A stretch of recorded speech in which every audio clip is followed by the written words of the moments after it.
The last 2 minutes of the first half, y'all had a chance to switch the momentum back to Georgia Tech, and then y'all committed 2 penalties.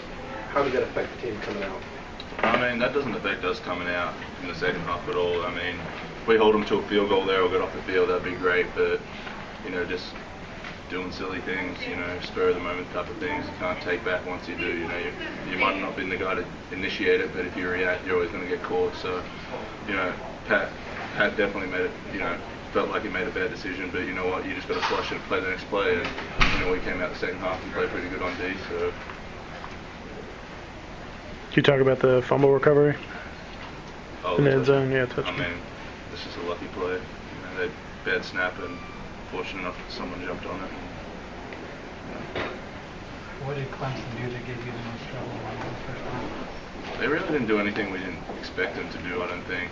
You know, we misfit a couple of times and, you know, it wasn't anything too special that they were doing. You know, we got them to third and long situations and they made some good plays. They made some good catches and, you know, just misfit. And can't take it back. You guys came into this year with obviously much bigger expectations than where you're at right now. Paul just sat here and said he's never experienced anything like this in his career. How do you kind of maintain the energy, the enthusiasm in the locker room? I mean, you know, right now our record sucks, but our mentality has to be 1-0 every week. You can't look and think, oh shit, we're 2-4 or something. You got to go 1-0 every week. So that's what we want. That's what we got to go for. Do you get a sense, kind of echoing what Paul said, that the guys are just trying too hard instead of just relaxing and playing? I mean, yeah, at a point, you know, guys are, you know, we want effort, but there's got to be a point where you're doing your job with effort and you're not just running around like a headless chicken trying to make a play, you know, thinking I've got to just make every play, run with effort type thing. You know, you've got to execute your job and then take care of everything else.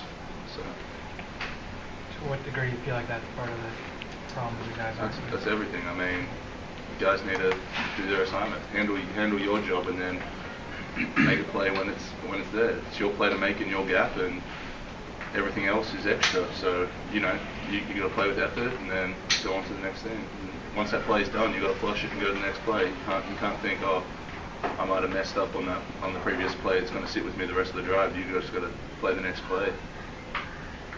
Anything else for Adam? Just I mean, there wasn't a whole lot of pass rush, I guess, on Watson that made it hard for everything. Was they just tough today? I mean, he got the ball out of his hand pretty quick, so it was tough to get back there. And then, you know, we got back there a few times, and you know, it was just unlucky. Like we were getting hits on him, but it was just completing it. So I wouldn't say there was no pass rush. You know, we were definitely getting back there and causing pressure, but they just made some big plays on third down. It wasn't like they were completing, you know, little 5-yard passes. He was completing 20, 30-yard passes, so that makes his pass yards look pretty good when he's doing that. And, Anything from Brant Mitchell? Brant, can you talk us through your interception a little bit? It's just a basic defense call. You know, just sticking to my assignment, and I was in the right place at the right time. That's pretty much it. How are you feeling? You're starting to get significant snaps for, you know, each game you've played more and more, and you're. Well, it feels great, you know, to get experience out here with these guys like Adam. You know, definitely they've been an influence on me throughout camp. You know, throughout the whole season thus far. So it's great to get out there with those guys and play with them.